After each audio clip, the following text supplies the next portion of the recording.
wa basyiril muslimin. Nah, penegasan para ulama, Al-Quran itu menjelaskan halal haram segala hal yang dibutuhkan oleh umat. Nah, saya tanya, saya kalau berbicara tentang mengatur kehidupan umat, kira-kira sunnah fi'liyah bagi Nabi SAW itu dalam rentang waktu ketika memimpin negara Madinah itu berkedudukan sebagai apa? Ketua RT kan bukan, melainkan kepalanya dalil membuktikan itu.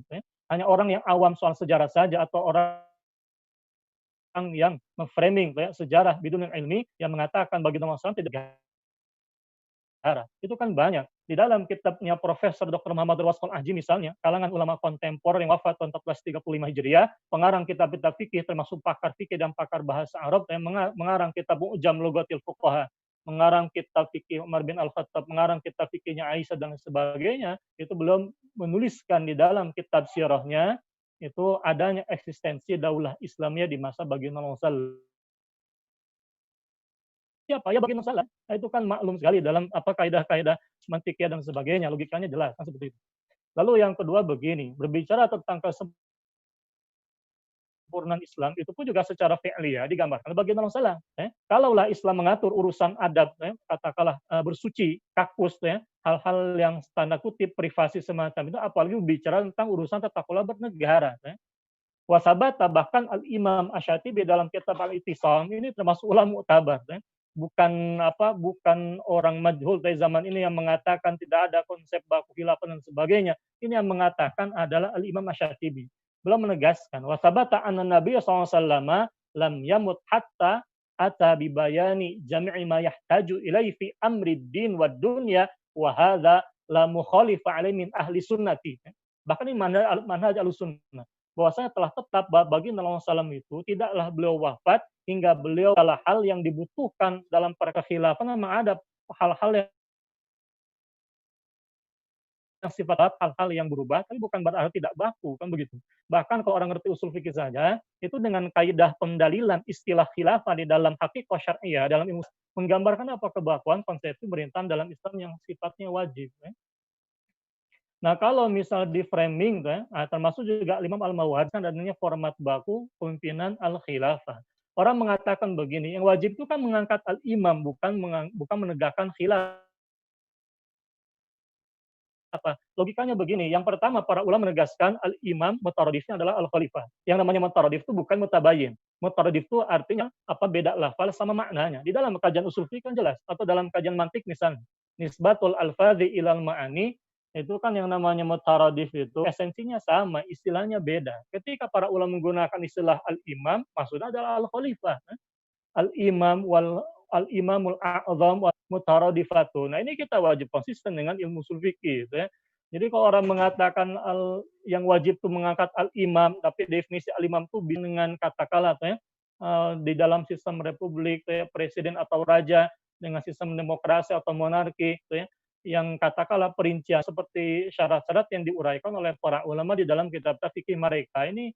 Nah, Al-Imam Al-Mawardi termasuk qadhi itu ya, hakim dari kalangan mazhab Syafi'i, juga qadhi dari kalangan mazhab Hanbali, misal Abu Ya'la Al-Far Al-Hanbali, itu pun juga merinci tentang syarat-syarat al-imam, wajib laki-laki. Diutamakan ini masalah diskusi ya. Ada dimunculkan juga syarat Quraisy misalnya, wajib laki-laki. Dalam sistem demokrasi atau dalam sistem-sistem lain selain khilafah, memang syarat-syarat itu diakomodasi kan tidak. Jadi mau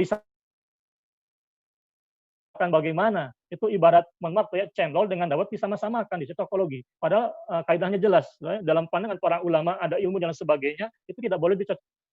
Al-Imam Al-Mawardi juga menegaskan adanya prinsip-prinsip kebenaran dalam prinsip-prinsip pemerintahan. Makanya wajar kalau Profesor Mufti itu, salah seorang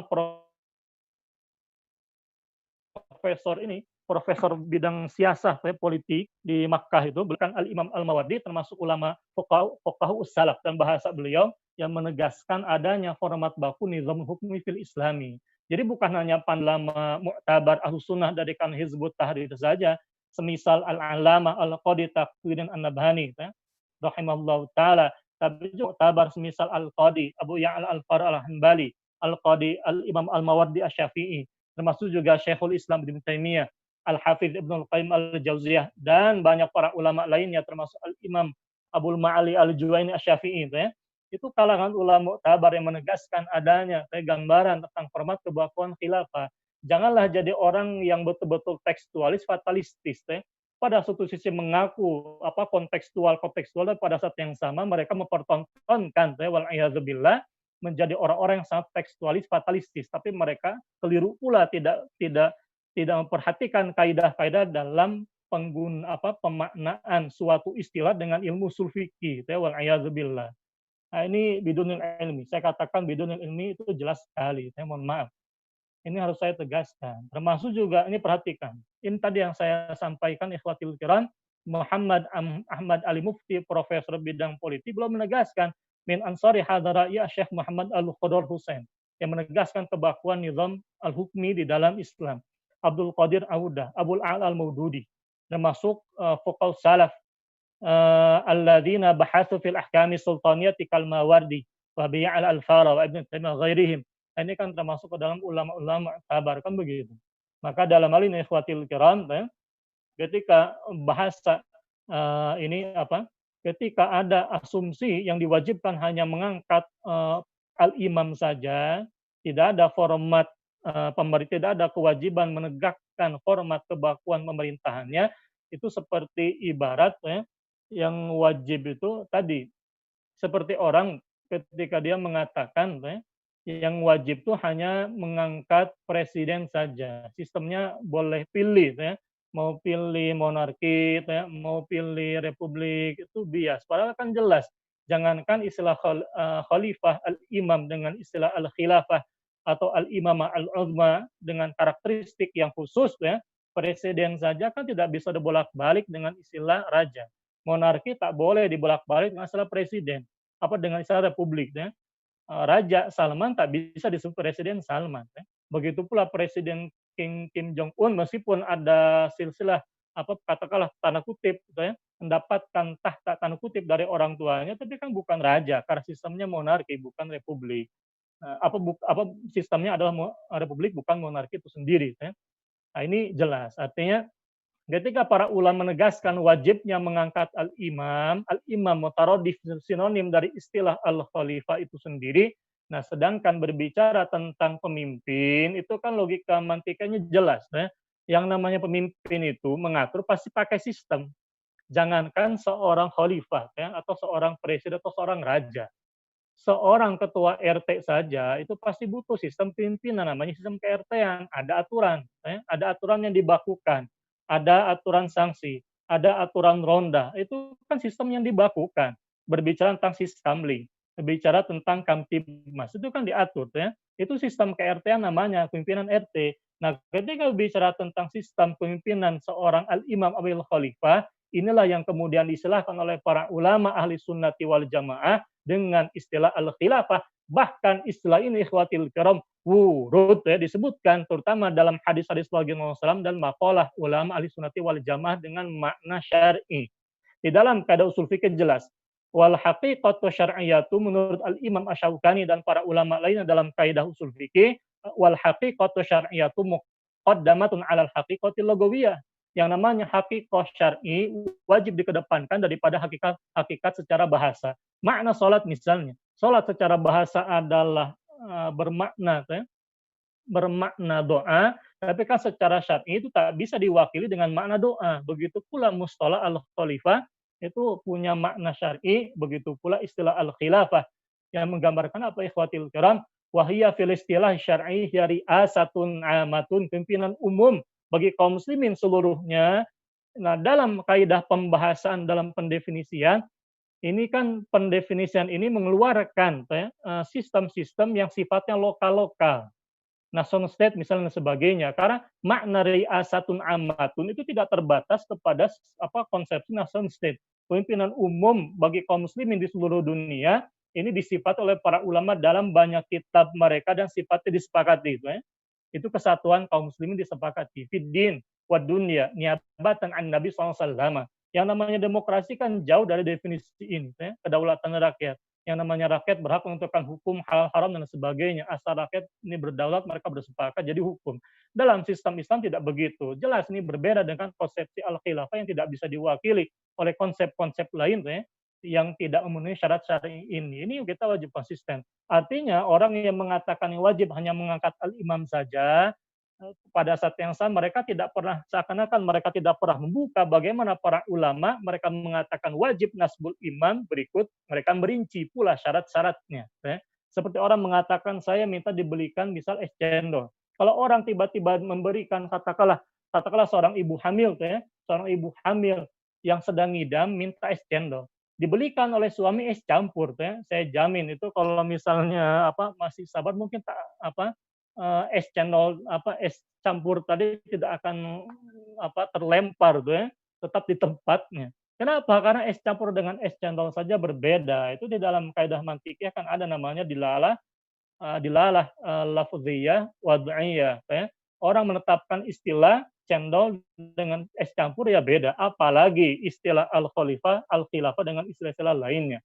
Itu para ulama mewajibkan khilafah berikut dengan karakteristik hakikah syar'iyah dan syarat-syarat dari kekhilafan dan pemimpinan khalifah itu sendiri.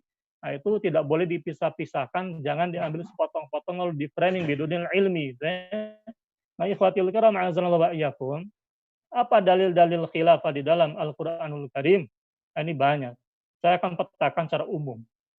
Yang pertama begini, Al-Hafidz Al-Qurtubi menjadikan Al-Baqarah ayat 30 sebagai dalil umum dalil asal wajibnya mengangkat ini al-khalifah. Wa idz qala rabbuka lil malaikati inni ja'ilun fil ardi khalifatan. Dalam hal ini ikhwatil kiram istilah khalifah dalam nas Al-Qur'an ini sebutnya cukup membantah orang yang mengatakan tidak ada istilah khilafah di dalam Al-Qur'an dalam kurung secara mutlak. Karena istilah khalifah dan khilafah itu termasuk ke dalam dua kata yang satu akar kata yang sama dari kata khulafa. Ini kalau orang ngerti ngerti ilmu saraf itu, ini kan termasuk al-istiqaq. Salah satu sumber bahasa itu kan di samping ada ta'rif misalnya, ada pula yang namanya istiqaq. Nah, istilah khalifatan itu dari kata khulafa. Makanya Al-Imam Ahmad bin Khalil dalam Kitabul Aini, termasuk gurunya Sibawaih belum mengatakan khulafa fulanan fi iyalihi bi khilafatin hasanatin. Istilah khulafa fulanan itu artinya khalifah fi iyalihi bi khilafatin hasanatin. Istilah khalifah dan khilafatu itu jelas satu akar kata yang sama dari kata kerja khulafa. Jadi jangan dinafikan secara mutlak, esensinya tidak ada. Apalagi ketika orang mengatakan tidak ada yang namanya istilah khilafah dalam Al-Quran atau hukumnya tidak ada, esensinya tidak ada. Itu kan orang mendadak tekstualis fatalistis. Padahal esensi pemerintahan dalam Al-Quran itu kan banyak. Fahkum bainahum bima anzalallahu itu bicara tentang apa? Nizamul hukmi fil Islam, aturan baku dalam pemerintahan di dalam Islam.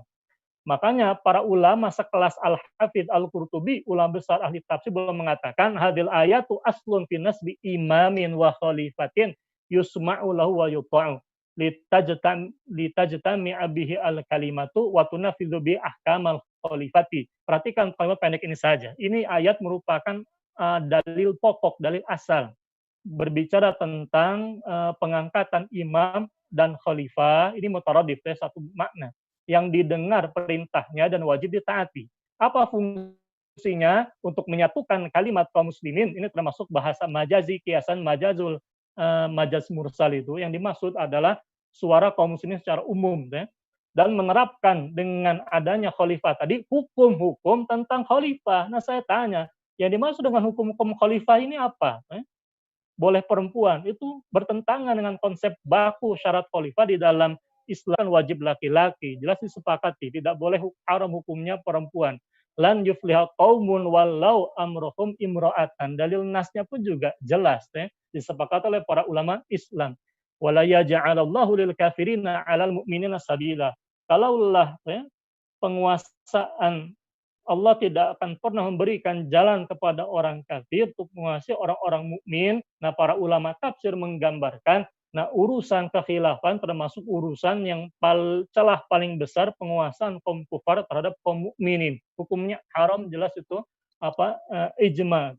Wala khilafa fi wujubi dzalika bainal ummati wala bainal a'immati illa marwiya haitsu kana 'ani syarati asam wa kadzalika kullu man qala biqauli wa taba'ahu ala ra'yihi wa madhhabihi.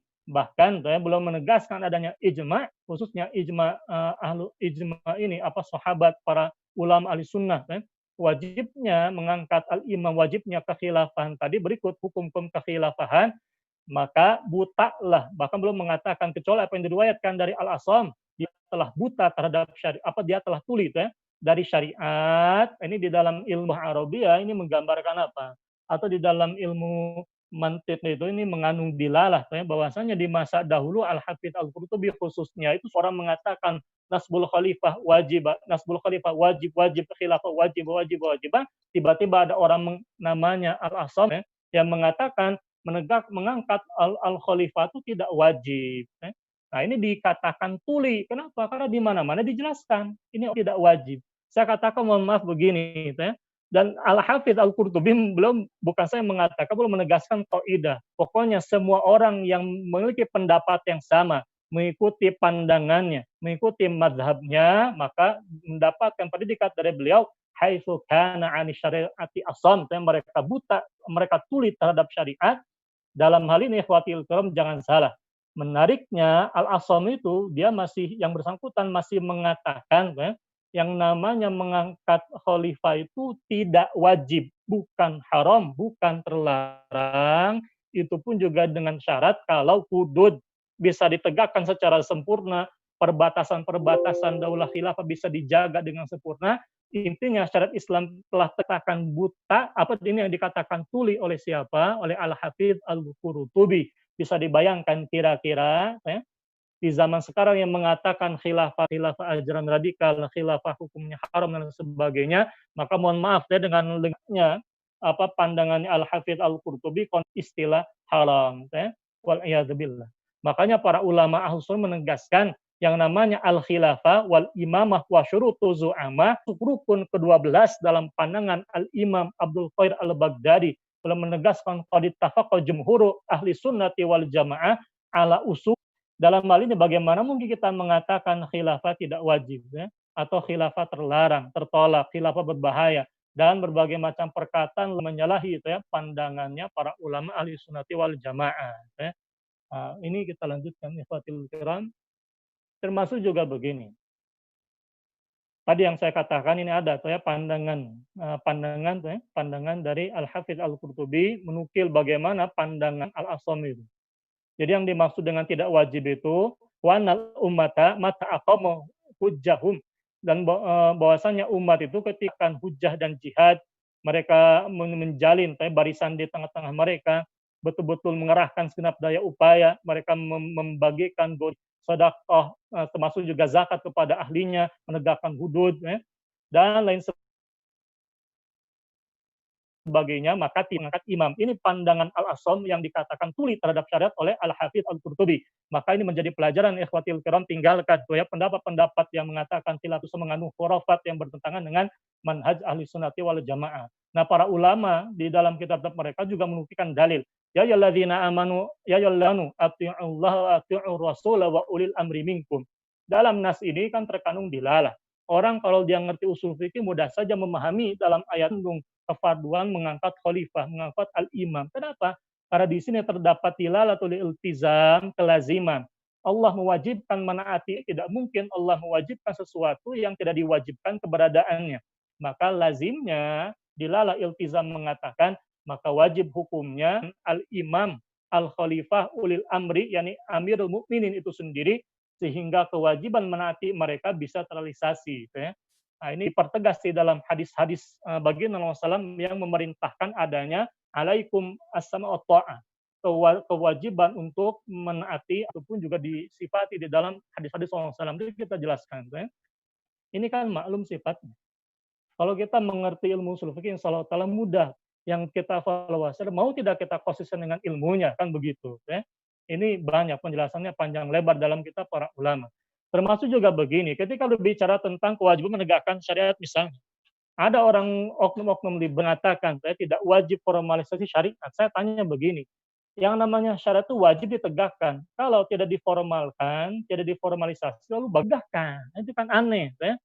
Kalau mereka mengatakan, kalau mereka mengakui wajib menegakkan syariat Islam pada saat yang sama menolak syariat Islam itu seperti orang yang mengatakan Anda ini wajib apa yang namanya lafal musytarak itu wajib ditakyin maknanya ala hasabil qara'in berdasarkan qarinah-qarinah dan makna silmi di dalam ayat udkhulu fi silmi kafatan itu tidak bisa diambil bias. Orang yang mengatakan lafal asli apapun bisa dimaknai al-Islam, bisa dimaknai musalamatul adwi secara bahasa, itu menggambarkan, mohon maaf, seakan-akan orang yang tidak paham berpikir usul fikih tentang lafzul musytarak ketika kita menafsirkan ayat Al-Qur'anul Karim. Padahal di dalam kaidah usul fikih jelas yang namanya wajib ditakyin itu dengan qarina. Dan ayat tentang udhulu fis silmi kafatan dengan adanya lafal kafatan yakni secara total mani'un li ajza'i minat tafarruq, kata para ulama tidak boleh dipisah-pisahkan akidatan wa syariatan, wajib masuk di Islam, tidak mungkin kita tafsirkan di sana berdamai dengan musuh. Karena kalau ditafsirkan berdamai dengan musuh, kita terjemahkan, masuklah kalian ke dalam perdamaian dengan musuh secara totalitas, maka bertentangan dengan nas-nas qat'i tentang kefarduan al-jihadu fisabilillah. Ini muhal, maka tertolak. Nah, ayat udkhulu fi silmi kafatan jelas untuk masuk ke dalam Islam kafatan ditegaskan pula makalah tentang wajib menegakkan al-Islam dalam makalahnya Syekhuna guru dari Mbah Hasyim Asy'ari Syekhul Lamah Nawawi Al-Bantani Asy-Syafi'i dalam kitab Syarh Sulamit Taufiq fi Mahabbatillah ala Tahqiqi Artinya jelas ini formal syarat Islam itu wajib. Bahkan dalam makalahnya Syekhuna Nawawi Al-Bantani dalam kitab ini saya bacakan ada kalimat fima yajibu ala sahibil wilayati, berkaitan dengan kewajiban kepada penguasa wilayah. Bagaimana pandangannya? Yajibu, ini hukumnya wajib. Ini bahkan ada pernyataan, ketika ada orang yang meninggalkan sholat misalnya, wa yajibu ala wulatil amri, ini dalam matan, di dalam wa yajibu ala wulatil amri, wajib hukumnya bagi penguasa, dijelaskan oleh Syekhuna Nawawi Al-Bantani, Minaibi al-imam itu dengan alif lam ma'rifat, itu mutaradif dari al-khalifah dalam bahasa fuqaha. Jadi wajib hukumnya bagi khalifah, al-imam atau yang mewakilinya, muawin dan wali ulat dan sebagainya dalam naibul imam itu sendiri, wajib apa? Qatlu tariki shalah, menghukum mati orang yang meninggalkan salat. Ini kewajiban kewenangan siapa? Imam.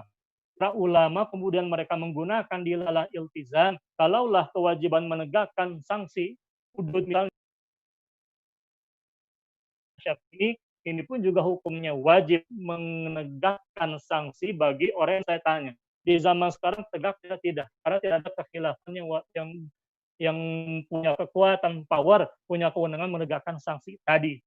Maka dalam hal ini ikhwatil kiram, ada hal menegakkan syariat Islam, ini termasuk dalam hal yang dicita-citakan oleh Mbah Hasyim Asy'ari di dalam khutbahnya.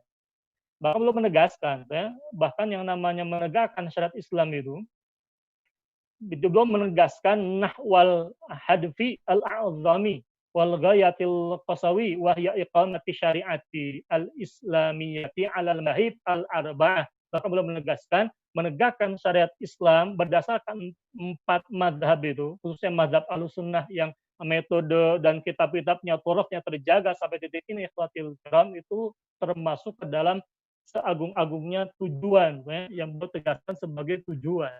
Kalau belum tercapai, maka sudah semestinya mereka-mereka yang merasa sebagai murid yang Mbah Hasyim Asy'ari itu memperjuangkan cita-cita gurunya ini. Kenapa? Bahkan ini merupakan sunnahnya amalnya bagi Rasulullah al-Mustafa. Kan begitu. Bahkan gurunya Mbah Hasyim Asy'ari, Syekh Al-Bantani, termasuk juga Al-Qadi Yusuf bin itu kakek dari Syekh Taqi Al-Albani muassis Hizbut Tahrir sendiri, itu kan termasuk ulama-ulama yang menegaskan wajibnya iqamat syariah, termasuk juga ulama yang Al-Qadi Yusuf bin Ismail An-Nabhani misal, termasuk ulama yang membela kekhilafan Utsmaniyah, kan begitu. Dan saya lebih percaya kepada mereka daripada kepada orang-orang zaman sekarang yang berpikiran liberalistik yang mengatakan khilafah tidak wajib dan menegakkan Islam tidak perlu formalisasi. Itu dasar sanadnya dari mana? Saya tanya, itu sanad ilmunya dari mana? Sanad ilmunya dari mana? Ini justru membuktikan batilnya tuduhan sebagian oknum yang menuduh Al-Fakir ketika membela kefarduan khilafah, mereka menuduh saya tidak memiliki sanad keilmuan kepada Rasulullah SAW. Maka saya tanya, yang mengatakan khilafah tidak wajib itu, atau yang mengatakan khilafah wajib yang punya sanad kepada Rasulullah SAW. Nah, kita lihat. Bahkan dalam pandangan para ulama ketika mereka menafsirkan ayat wa nihkum bainahum bima anzalallah. Itu mereka menggunakan kaidah mala yatimul wajib illa bi fa wajibun. Karena kalaulah penegakan syariat Islam tidak bisa sempurna dalam masalah ekonomi, riba merajalela dengan adanya khilafah riba ditutup. Yang namanya katakanlah prostitusi dan sebagainya, LGBT dan sebagainya, itu kan bisa diatasi secara sistemik oleh keberadaan al-khilafah yang merupakan junnah ikhwatil kiram. Maka bagaimana mungkin kita tidak merendukan sistem khilafah yang bisa meminimalisir adanya berbagai macam kemungkaran tadi tampak di tatanan masyarakat. Termasuk juga Al-Imam Naisaburi Asy-Syafi'i. Ini yang menegaskan ini bukan ulama Hizbut Tahrir. Dari awal saya nukilkan bukan makolahnya ulama ahli sunnah min Hizbut Tahrir. Tapi ulama ahli sunnah yang jelas-jelas mereka pun juga menegaskan kefarduan khilafah. Al-Imam An-Naisaburi Asy-Syafi'i belum menegaskan bahwasanya ketika Allah berfirman azani wa zanatu fajlidu kulla wahidin minhuma mi'ata jaldah wasariqu wasariqatu faqtu aydiyahuma ajma'atil ummatu ala anna al-mukhataba biqauli ta'ala fajlidu wal imamu hatta ihtajju bi ala wujubi nasbil imami fa inna ma la yatimul wajibu illa bi fa wajibun. Ini kan menegaskan apa? Kaidah dilala iltizam, kalaulah penegakan qisas hudud tidak bisa ditegakkan kecuali dengan adanya khalifah, maka menegakkan khalifah itu hukumnya wajib. Nah, ketika khalifah menegakkan sistem persangsian itu menggambarkan apa? Sistem baku pemerintahan dalam Islam yang kemudian secara istilah syar'i diistilahkan al-khilafah. Ini menggambarkan apa? Baku tidak jelas baku, wajib hukumnya jelas wajib. Maka bagaimana mungkin kita mengatakan tidak wajib formalisasi syariat Islam, tidak ada kebawahan pemerintahan dalam Islam, tidak wajib menegakkan sistem al-khilafah. Saya tanya itu dasar ilmunya dari mana? Ini kita yang mempelajari makalahnya para ulama itu layak kita pertanyakan itu. Kan seperti itu. Itu sanad ilmunya kepada siapa? Maka kita teliti, bahkan hatta kepada Al-Asam sekalipun juga tidak. Karena Al-Asam masih mengatakan menegakkan hudud hukumnya wajib, formalisasi Islam masih hukumnya wajib, yang tidak wajib kata dia, kalau hudud syariat Islam bisa tegak secara sempurna, maka masalah al-imam tidak lagi wajib. Itu pun belum mengatakan tidak mengatakan haram dan sebagainya. Ya, model al-asam begini pun juga dikatakan tuli terhadap syariat karena saking jelasnya ikhwatil kiram kefarduan iqamatil imamah awil khilafah fil islami. Bahkan juga al-imam Syafi'i itu belum menegaskan adanya format kebakuan, bahkan kewajiban yang wajib kita tegakkan ketika bicara tentang pemerintahan. Ketika belum menafsirkan ayat ya Dawudu inna ja'alnaka khalifatan fil ardi fahkum bainan nas bil haqqi wala tatabil hawa fayudillaka an sabilillah innal ladzina yudilluna an sabilillah lahum adzabun syadidun bima nasu yaumal hisab. Al-ayat. Ini perhatikan penafsiran ketika belum menafsirkan fa'lam fa'alamallahu nabiyahu sallallahu anna fardhan alaihi wa ala man qabluhu wan nas idza hakamu an yahku bil adli wal adlu ittiba'u hukmihi al munazzali. Bahkan belum menegaskan ini wajibnya menegakkan apa? Hukum yang Allah turunkan. Nah, ini bicara tentang apa? Konsep pemerintahan. Karena walau bagaimanapun juga Nabi Daud dan Nabi Sulaiman alaihi salam, keduanya kan termasuk penguasa. Terlepas dari pembahasan istilahnya, tapi Allah menyifati keduanya sebagai pemimpin di muka bumi, khalifatan fil arudi, yang wajib menegakkan hukum menegakkan hukum di antara manusia dengan hukum yang Allah turunkan dengan wahyunya. Nah, dalam hal ini bagian Allah SAW pun juga sama. Jadi ketika bicara tentang penafsiran pemerintahan pun juga kekuasaan Al-Imam Syafi'i menyifati wajib hukum ini menegakkan syariat Islam. Berbagai dalil dari As-Sunnah. Ini saya akan menjelaskan secara cepat, gamblang. Man khalaya dan min ta'atin laqiyallahu yaumil qiyamati la hujjatan lahu. Faman mata wa laysa fi 'unuqi bai'atun mata mitatan jahiliyah. Yang menjadikan dalil ini sebagai salah satu dalil kefarduan iqamatul khilafah bukan hanya ulama Ahlus Sunnah min Hizbut Tahrir, tapi juga Al-Qadhi Al-Imam Ibnu Hubairah wafat tahun 560 Hijriah. Bahkan belum menegaskan, ini tempo waktunya 3 hari saja dari kekosongan khalifah. Tidak boleh kaum muslimin itu kosong dari kekhilafan selama 3 hari. Dalilnya apa? Itu dalilnya jelas ya. Termasuk diantaranya perbuatannya Umar bin disimpulkan oleh beliau dari hadis ini, waman mata oleh safi'an bai'atun mata mitatan jahiliyah, adanya ijma' sahabati di mana bersepakat ya, mengangkat Khalifah Abu Bakar tidak lebih dari 3 hari 2 malam saja ya. Itu dijadikan dalil oleh para fuqaha ya. Kalau ada orang zaman sekarang yang mengatakan bukan dalil ya, mohon maaf saya lebih percaya kepada para ulama ahli sunnati wal jamaah ini ya, dan juga kepada dalil-dalil yang mereka gunakan ya. Ini jelas sanad ilmunya pun juga jelas. Nah, dalam hal ini khawatir kau perhatikan. Hadis ini akan man kholaya dan min ta'at ini kan dalam kajian balaghah termasuk majazul isti'arah at-tamtsiliyah. Jadi bagian minjam istilahnya secara tamsil, perumpamaan. Dari apa? Wajibnya menaati khalifah. Menggunakan istilah yad dan man khola'a, yad dan min ta'atin itu bukan makna hakiki kita menempelkan tangan kepada khalifah, melainkan makna majazi. Majazul isti'arah ya, perumpamaan dari kita menaati khalifah.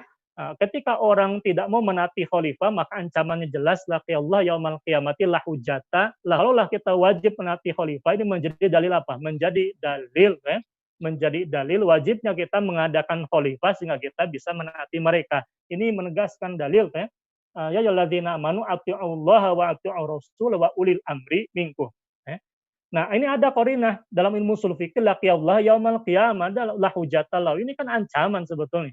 Ini peringatan. Maka dalam ilmu ushul fikih ini termasuk ke dalam qarinah jazima litarki, untuk meninggalkan perbuatan khola'iyah dan min ta'ati. Ini hukumnya haram. Tidak boleh bugot terhadap khalifah.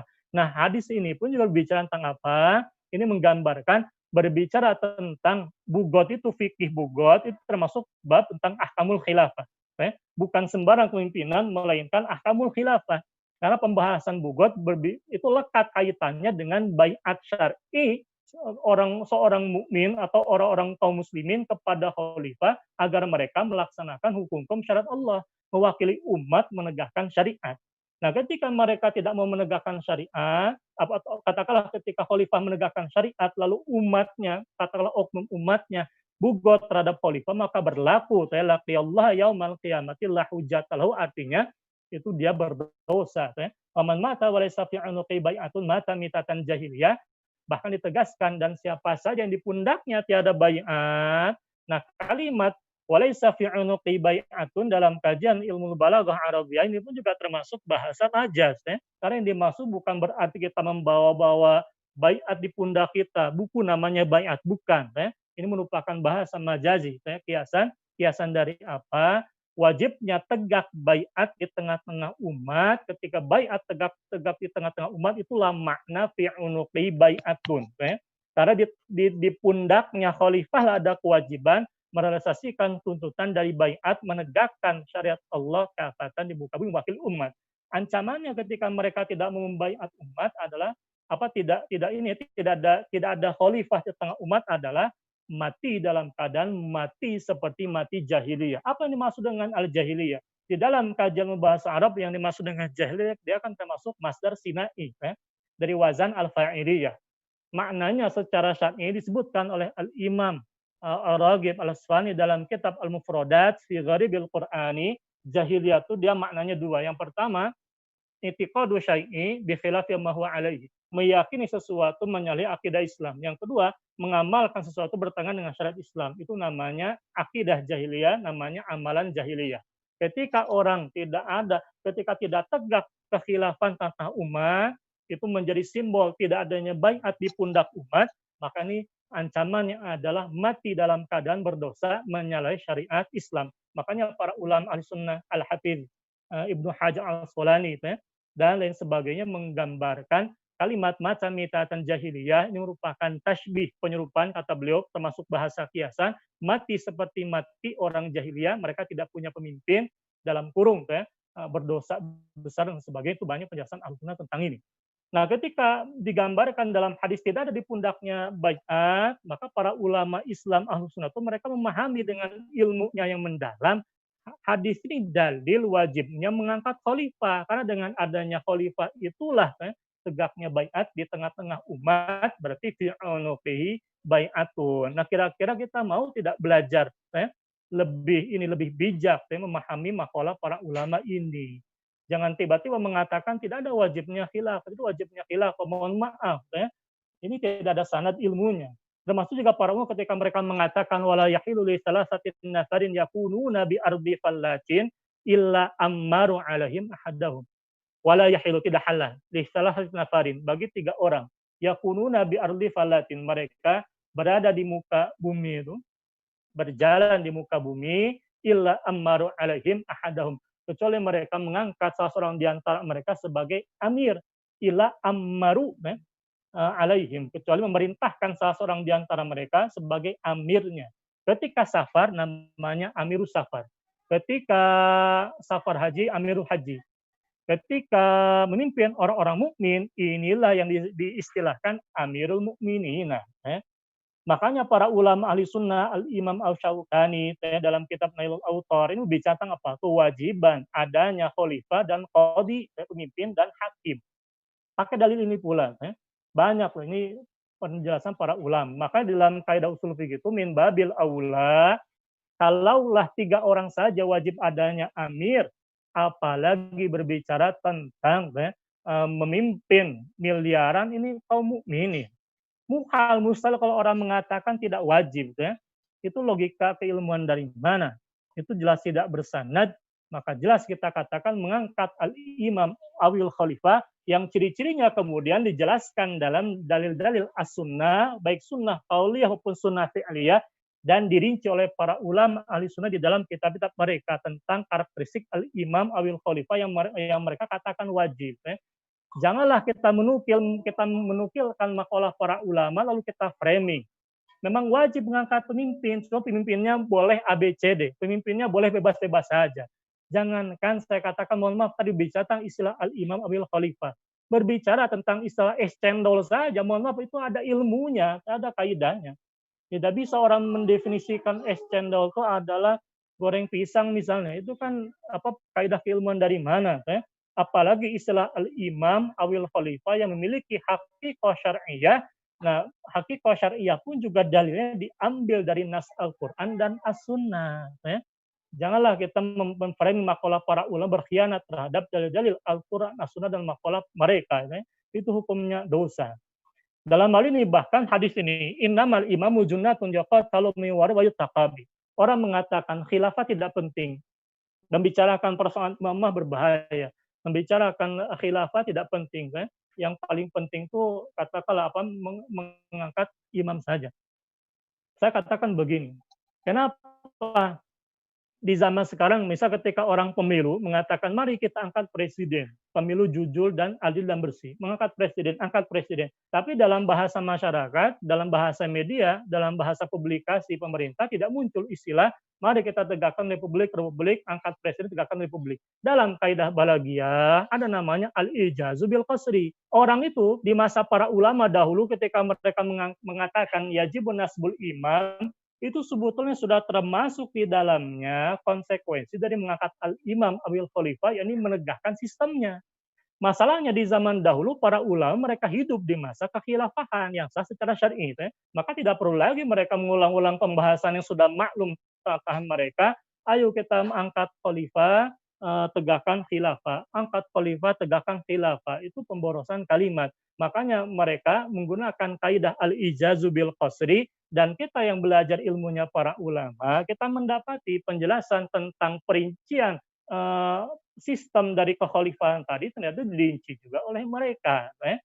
Nah, ketika berbicara tentang inamal imamu junnatun yuqatalu min wara taqabi, bahkan dengan ilmu ushul fikih, para ulama dengan ilmu balaghah Arabiyah, dengan ilmu ushul fikih, hadis ini pun saya katakan menggambarkan pujian agung dari baginda Rasulullah SAW atas kedudukan khalifah.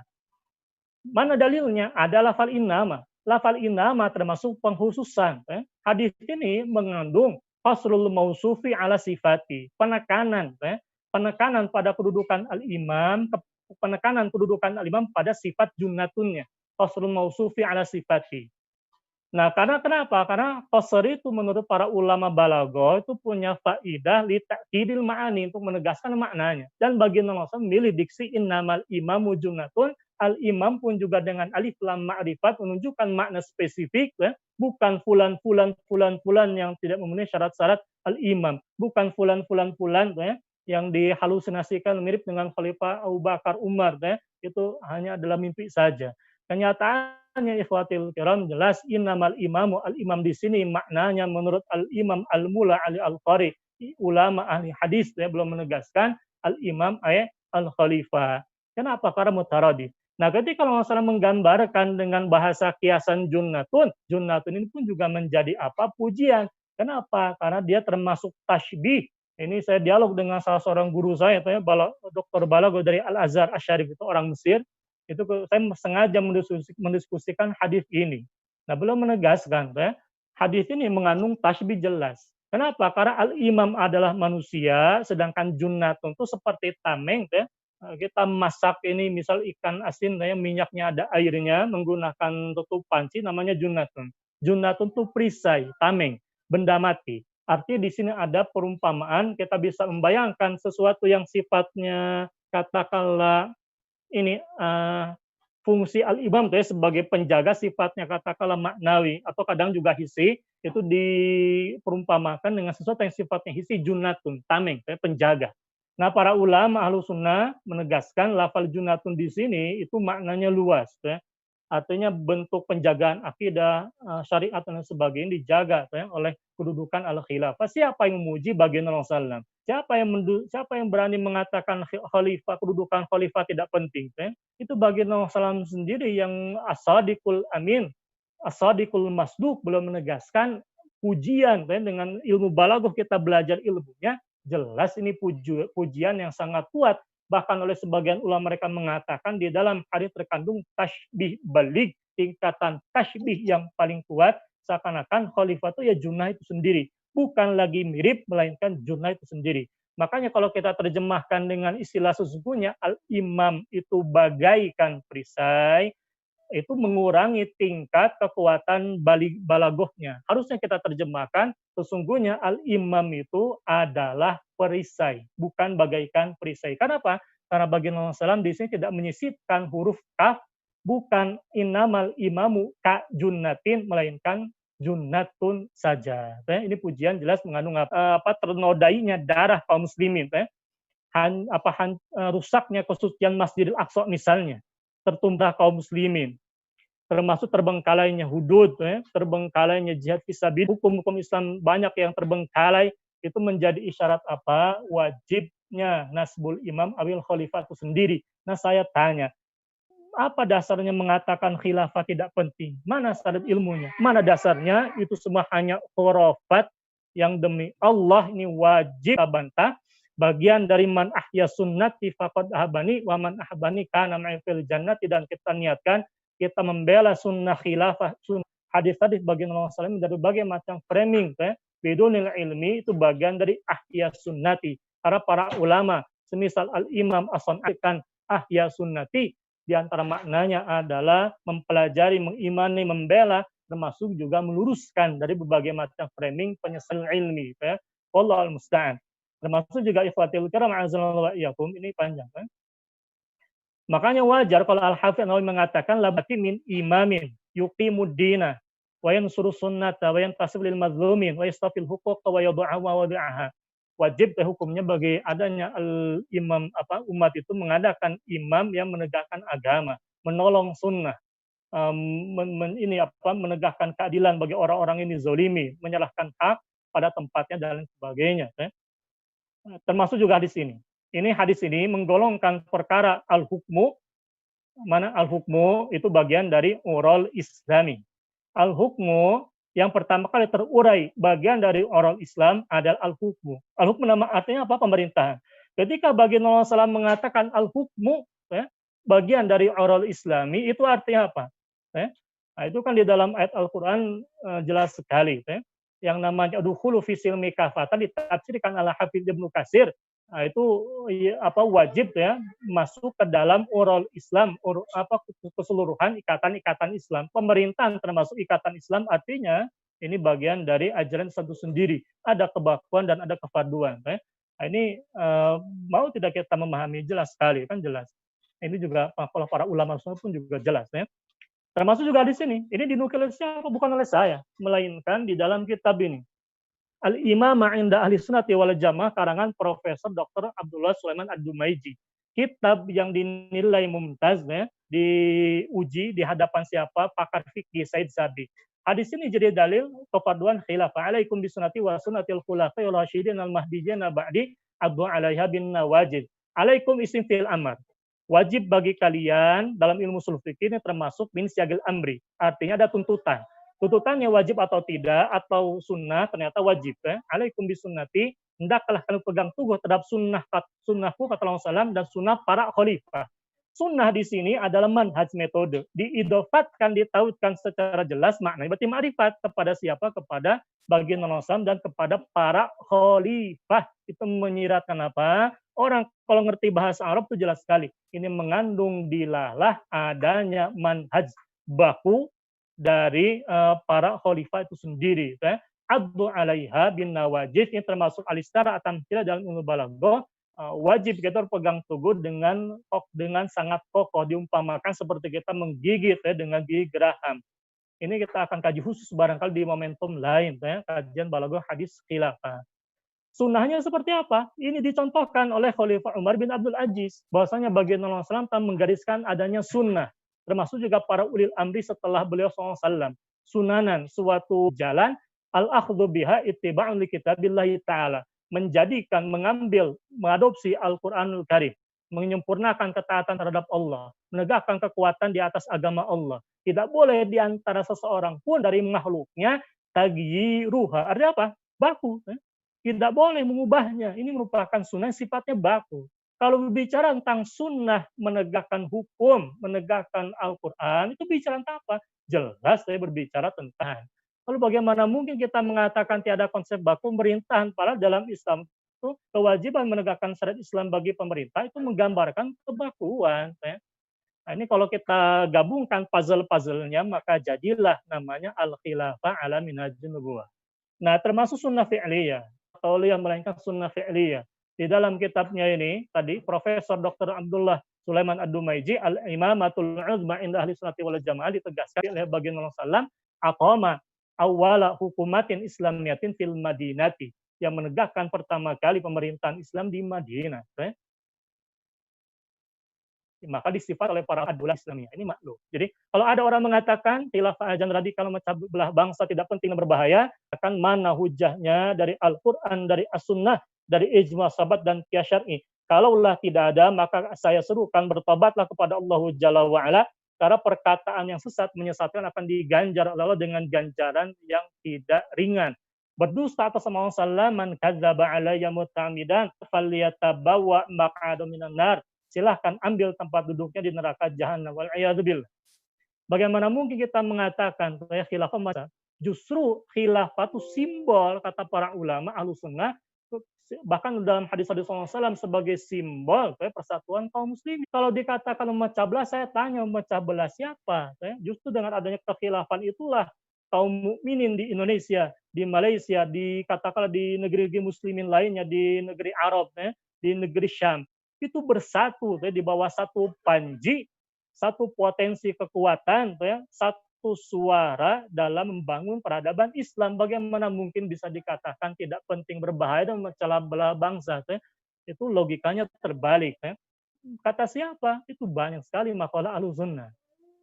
Ada orang mengatakan kata Al-Imam Al-Ghazali laisa minal muhimmat. Itu orang yang tidak mengerti menerjemahkan kalimat. Al-Imam Al-Ghazali tidak pernah mengatakan, beliau hanya mengatakan yang namanya al-imamah itu laisa minal muhimmat bal minal fiqhiyah. Bukan termasuk persoalan al-muhimmat, melainkan termasuk persoalan fiqhiyah.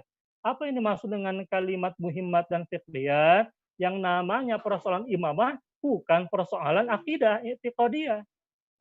Kalau dikatakan kalau diterjemahkan muhimmat adalah penting dan tidak penting, artinya dengan logika bahasa kita harus menyimpulkan Al-Ghazali mengatakan perkara fikih tidak penting. Ini mustahil.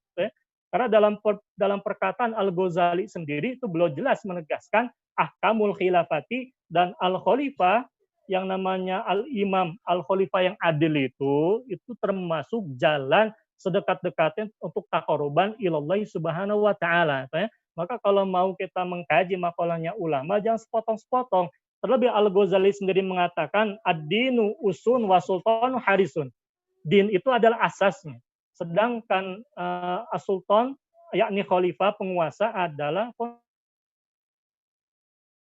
fondasinya. Ya, yang namanya apa? Sesuatu yang tidak ada asasnya, famala usalah fama dumun, maka akan hancur. Sesuatu yang tidak ada fondasinya, maka akan sesuatu yang tidak ada penjaganya akan hilang. Fadaiun.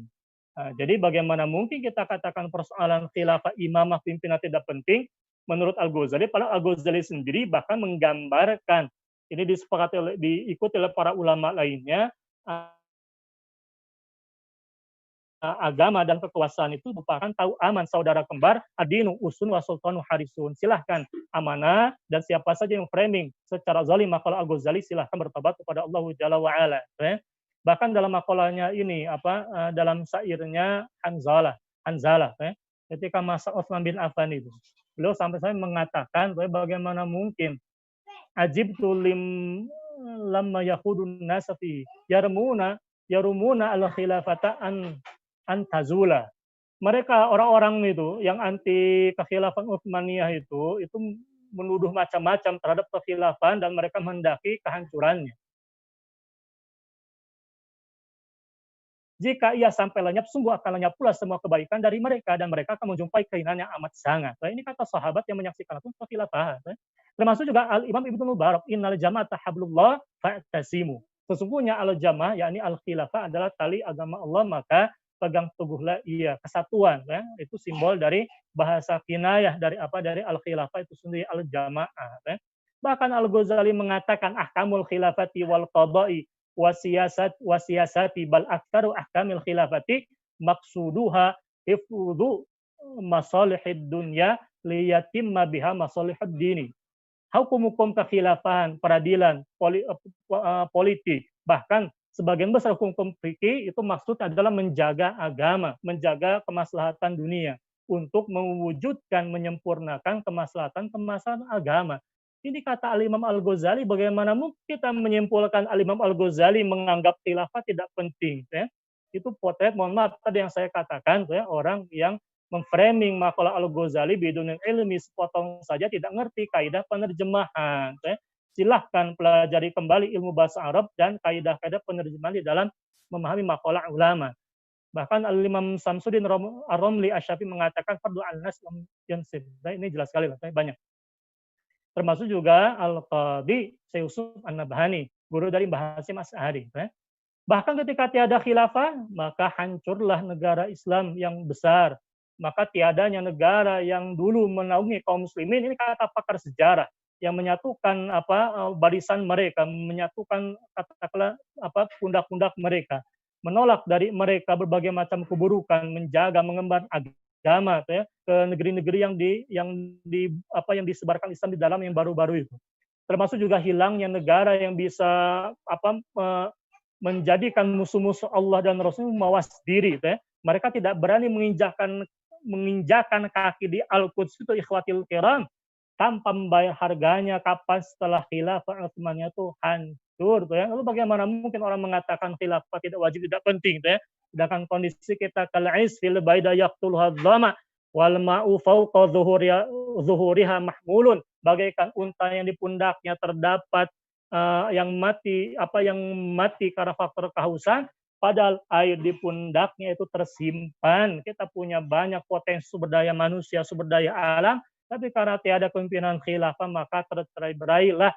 Terlebih terakhir dengan adanya ijma' sahabati, ini termasuk sejelas-jelasnya dalil yang dikatakan oleh para ulama ahli sunnah tentang wajibnya al-khilafah. Ingat, wajib syariahnya ijma sahabat sebagai salah satu usul syariah setelah Quran dan Sunnah.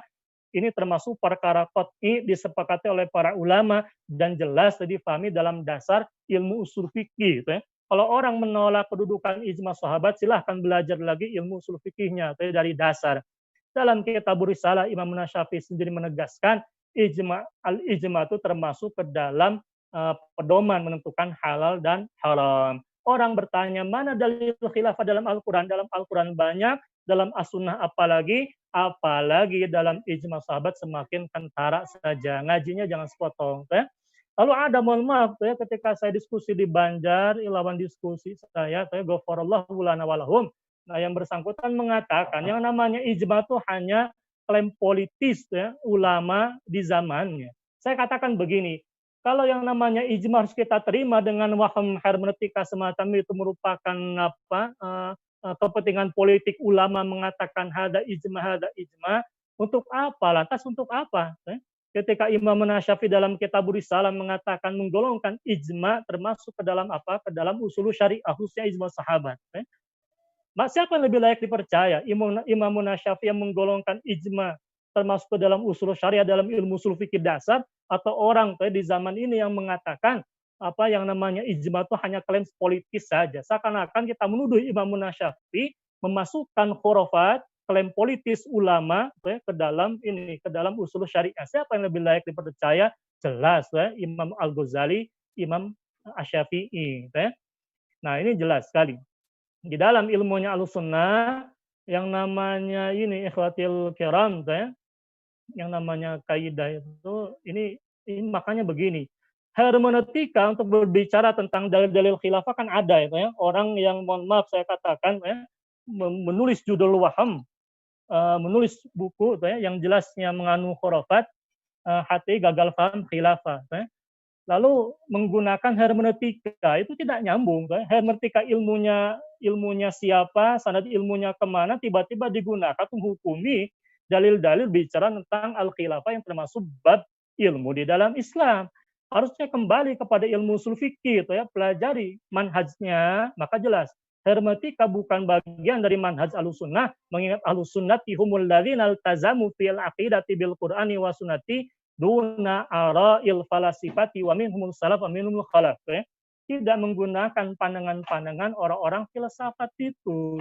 Bagaimana mungkin kita menggunakan hermeneutika untuk menghukumi dalil-dalil khilafah yang dijelaskan oleh para ulama ahli sunnah? Mohon maaf, itu tidak nyambung, tidak relevan. Ini wajib kita bantah jelas sekali, ini wajib disingkat. Secara usul ini sudah rusak. Bahkan ulama sunnah mengatakan, kalaulah persoalan imamah khilafah tidak wajib, maka tidak akan ada diskusi alat para sahabat. Karena mereka, para sahabat itu orang yang paling cinta bagi Rasulullah SAW dan paling ngerti hukum fardu alal kifayahnya, menyegerakan pemakaman jenazah, apalagi jenazah yang paling dicintai oleh mereka. Ketika mereka bisa menunda bahkan selama 3 hari 2 malam pemakaman jenazah Rasulullah SAW, ini dalam ilmu mantik usul itu, ikhwatil kiram, menjadi dilalah ghairil lafdhiyah, dilalah petunjuk berupa sikap, kefarduan iqamatil khilafah itu lebih kuat, lebih besar daripada kefarduan kefarduan yang jelas qat'i memakamkan jenazah. Makanya Al-Qadhi Abu Ya'la mengatakan, ini kalau dengan ilmu alatnya kita pahamnya begitu. Walau la annal imamata wajiban lama sabatil kal muhawaratu wal munazaratu 'alaiha.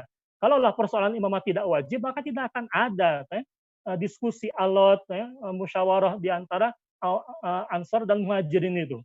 Ini bisa tidak kita paham seperti itu? Itu kan mudah sekali sebetulnya kalau orang mengaku pernah belajar ilmu ushul fikih, belajar mantik, belajar ilmu balaghah arabiyah, maka demi Allah ini saya heran sekali dengan orang-orang yang mengatakan, yang mengaku belajar ilmu ini, tapi mereka mengatakan persoalan khilafah tidak wajib. Ini kemana? Ilmunya kemana? Ilmunya kemana? Ini wajib kita pertanyakan. Ini ijma sahabat itu ditegaskan oleh para ulama. Wa ajma ala anna yajib ala muslimin asbu khalifatin. Silakan nanti saya bagikan filenya, antum tunggu saja. Siapa saja mengingkari adanya ijma sebagai hujjah yang berfaedah kepada ilmu qat'i, maka faqad abtala aslad dini, maka dia sudah berupaya merusak fondasi agama. Fa inna madara usulid dini wa marja'ul muslimina ila ijma'in fal munkir lidzalika yas'a fi hadmi usulid dini. Orang yang mengingkari adanya ijma, menafikan adanya ijma itu mengingkari. Terakhir ikhwatil kiram, saya katakan dalam makalahnya, ini ada Al-Khattabi mengatakan wadzalika ijma sahabat min adal dalil, termasuk sejelas-jelasnya dalil ala wujubil khilafati wa nulabu dalin nasi min imamin yaqumu bi amrin nasi wa yumdhi fihim ahkamallahi ta'ala wa yurdihim 'ani syarri wa yamna'uhum min at-tadhalumi min at-tadhalumi wat tafasudi wujubil khilafati. Wallahu a'lam bishawab kiram. Mohon maaf jika ada kesalahan. Kita buka dengan sesi tanya jawab. Silakan Ustaz Adi. Tafadhol. Jazakallahu khair Ustaz. Masya Allah penjelasannya sangat mencerahkan. Demikian lengkap penjelasan para ulama Ahlus Sunnah wal Jamaah tentang khilafah. Ada 8 pertanyaan, 9 pertanyaan yang masuk, tapi saya yakin waktunya tidak cukup untuk menjawab semuanya. Mohon maaf para sahabat sekalian. Insya Allah nanti akan direspon lebih lanjut oleh Ustaz. Saya pilih satu pertanyaan Ustaz. Kalau ada yang mengaku bermazhab aswaja, namun mengatakan bahwa tidak ada bentuk baku khilafah, mungkin melihat bahwa realitasnya ada perbedaan antara khilafah para sahabat, khilafah Rasyidin, dengan khilafah Umayyah, Abbasiyah, dan seterusnya, yang mirip kerajaan. Bagaimana menjawab syubhat semacam ini, Ustaz? Yang pertama, itu bukan dalil yang menasah kefarduan iqamatul khilafah. Tidak ada ulama Ahlussunnah yang mengatakan tidak wajib dengan logika berpikir semacam itu. Yang kedua begini, ini masuknya kepada pembahasan istilah. Bagaimana kita mendudukan adanya istilah summa takunu khilafatan ala minhajin nubuwati dengan istilah mulkan adhan dalam hadis summa takunu khilafatan ala minhajin nubuwah. Begini, istilah mulkun itu kan bukan bermakna raja. Buktinya mulkan jabriyatan di masa sekarang itu kan bentuknya bukan hanya kerajaan saja. Itu bahkan terbukti dari segi realitas saja. Istilah mulkun dalam bahasa Arab itu kan menggambarkan apa? Kekuasaan. Cuman dia digunakan oleh baginda Rasulullah SAW secara kiasan untuk menggambarkan kekuasaan. Dalam hal ini kekhilafan Umayyah Abbasiyah yang memang tidak ideal. Maka dalam bahasa para ulama mereka menggunakan istilah al-khilafah an-naqisah yang tidak ideal seperti alamin hajun nubuwati. Kenapa? Karena diantaranya adalah adanya tanda kutip pemaksaan calon khalifah nih. Bakal calon khalifah dipasang, ente yang dipilih. Itu menggambarkan apa? Sesuatu yang beda dengan manhaj nubuah dulu diserahkan kepada umat. Itu diantara, bahkan antum bisa bayangkan, pola pemilihan semacam itu pun juga disifati sesuatu yang tidak ideal. Itu menggambarkan apa? Adanya manhaj baku. Kalau memang konsisten membedakan, mengakui adanya khilafah di masa para sahabat, maka kita perhatikan hadis Rasulullah SAW, alaikum bisunati, ini termasuk apa? Hadis insya'i. Dalam ilmu sufi ini hadis perintah, bukan khobar, perintah. Alaikum termasuk isim fil amr, termasuk siagul amri dalam ilmu ushul fikih. Alaikum bisunati, wajib kita pegang teguh terhadap sunnah Rasulullah dan sunnah para khulafaur rasyidun. Berarti tidak usah kita bicara tentang era Umayyah Abbasiyah yang kita contoh khilafah ala minhajin nubuwati.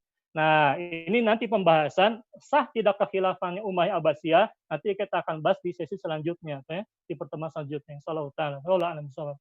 Baik Ustaz, masih ada satu kesempatan untuk satu pertanyaan lagi insya Allah. Saya menyapa para sahabat sekalian dari YouTube channel dan juga Facebook page dari teman Hijrah Community. Ada satu pertanyaan yang masuk, apa hubungan antara khilafah dan mujadid Nabi Isa dan Imam Mahdi? Silakan Ustaz. Ini sebetulnya masuk pada pembahasan sesi ketiga, sesi keempat dari kajian lanjutan tentang Al-Imam Mahdi. Cuman ingat saya, Al-Imam Al-Mu'alla Al-Qari dalam kitab Mirqatul ini, dalam kitab syarah hadis Al-Mirqat itu, beliau menegaskan, ketika beliau menafsirkan hadis, "Tsumma takunu khilafatan ala minhajin nubuwati", zamanil Mahdi wa Isa alaihi salam. Ini zamannya Isa dan zamannya Al-Mahdi. Jadi dalam pandangan Al-Qari kalau kita tafsirkan, puncak kekhilafan alamin hajun nubuwah itu di era kekhilafan Al-Mahdi dan Isa. Artinya beliau mengatakan Nabiullah Isa alaihissalam Al-Imam Al-Mahdi, begitu pula kepemimpinannya Isa bin Maryam. Tapi apakah sebelum Al-Mahdi akan ada khalifah? Itu ada dalilnya. Kita dijawab oleh ulama Ahlussunnah yang dikuatkan. Ada dalil hadisnya, urutnya. Ini adanya khalifah yang wafat sebelum khalifah Al-Mahdi. Lepas dari berbagai macam pembahasan tentang Al-Mahdi, berbicara tentang kefarduan iqamatul khilafah itu kan berbicara tentang wilayah amal. Wilayah amal artinya tidak dilihat khobar apakah khalifah nanti akan tegak atau tidak. Prinsipnya kalau kewajiban kita laksanakan. Nah, kita kalaupun yang katakanlah yang terakhir tegak, yang di akhir zaman tegak adalah Al-Mahdi atau sebelum Al-Mahdi, yang pasti kita menanam saham ikhwatil karam, menghidupkan sunnah, mempersiapkan masa gemilang kekhilafan Al-Mahdi, disifati bagian Allah sebagai hakim yang adil, menyebarkan harta dan sebagainya. Artinya kita yang berbicara tentang khilafah, membela sunnah khilafah di zaman sekarang, insyaallah ta'ala dapat amal jahiliyah, kalau kita mempersiapkan masa itu, mempersiapkan era itu. Tidak ada yang namanya khilafah turun dari langit begitu saja. wa'adallahu alladziina aamanu minkum wa 'amilus shalihat. Jelas janji Allah berkaitan dengan la yastakhlifannahum, janji kekhilafan dikaitkan dengan iman dan amal. Amalnya dicontohkan bagi menegakkan daulah Islamnya, mencontohkan ada amalnya. Artinya terakhir kalau ada orang mengatakan saya tunggu Imam Mahdi saja, itu berarti orang tidak ngerti menduduki itikadiyah, keyakinan dengan wilayah amaliyah. Ya. Nah, ini kan jelas. Jadi mendudukannya jelas seperti itu. Wallahu a'lam bishawab. Ustaz, satu pertanyaan terakhir Ustaz, sebelum nanti Silakan. kita akhiri dengan doa. Assalamualaikum Ustaz, bagaimana pendapat Ustaz di mana ada ulama zaman ini mengatakan bahwa khilafah dan khami tetapi tertolak di negeri ini. Bolehkah saya menganggap dia bukan ulama lagi tetapi sebagai orang yang kena penyakit wahan? Terima kasih Ustaz. Wallahu a'lam bishawab. Yang pertama, sifatul ulama dalam Islam apa? Wa may yakhshallah innama yakhshallaha min ibadil ulama. Allah menggunakan lafal qasar penghususan, pemuliaan terhadap kedudukan al-ulama disifati dengan khasyatullah ta'ala kan begitu ya. Nah ini yang namanya ulama itu kan predikat yang luar biasa ya. Makanya dalam Islam itu ada istilahnya ulama rabbani, itu dalam bahasa keilmuan ya. Ada istilah ulama rabbani, ada istilah ya. Ini karena memang kadang ada orang yang barangkali alim, punya ilmunya, tapi lebih tepatnya dia tidak menggambarkan innama yakhshallah min ibadil ulama. Saya tidak akan mengatakan siapnya fulan dan fulan, tapi ketika kita berbicara tentang kefarduan iqamatul khilafati, maka kita lebih kepada ijma'nya sahabat. Ini sahabat loh, mereka punya sanad ilmu langsung kepada baginda Rasulullah. Ditegaskan adanya ijma' mereka tentang khilafat juga oleh para ulama al-sunnah yang ilmu mereka pun juga bersanad kepada mereka. Ini yang apakah konsisten dengan sanad ilmu ini berarti jelas ya. Siapa yang keliru, siapa yang benar, siapa yang salah dalam hal ini. Bagaimana mungkin kita mengatakan khilafah Islami tapi dia tertolak? Ya? Artinya Islam tertolak. Kalau kita menggunakan premis-premis itu, khilafah Islami. Tapi khilafah tertolak. Artinya Islami tertolak begitu. Ini kan mustahil. Sholat Islami. Tapi ya sholat ya bisa tertolak juga begitu. Ini kan maka kalau kita mengatakan khilafah Islami, maka kita perhatikan sunnah baginda Rasulullah, ijma sahabat, ijma al-sunnah itu jelas menegakkan al-khilafah alami, gitu, hukumnya fardu. Nah, kalaupun tadi ada orang itu apakah masuk ulama atau tidak, nah terakhir di dalam istilah hadis antara salafun salih ada perkataan begini. Minggu lalu saya sudah pernah singgung, az-dzubabah 'alal 'udhrah, lalat di atas khairun, lebih baik daripada min qari'in ala babis salatin, daripada qari, orang yang bisa baca kitab. Mereka ngerti baca kitab itu ilmunya, tapi mereka mendatangi pintu-pintu penguasa, mengambil dunia dari mereka, sehingga ilmunya tentang Islamnya melainkan mereka uftutina. Dalam riwayat dikatakan terkena fitnah. Maka bahasa hadis itu juga bukan istilahnya bukan alim. Diksi yang digunakan dalam riwayat kitabnya Al-Hafidz As-Suyuti ada riwayat-riwayat yang banyak gitu. Termasuk juga dalam Asar Salafun Salih, istilah yang digunakan bukan lagi alim melainkan qari'in, orang yang tahu baca kitab tapi tak mengamalkan ilmu.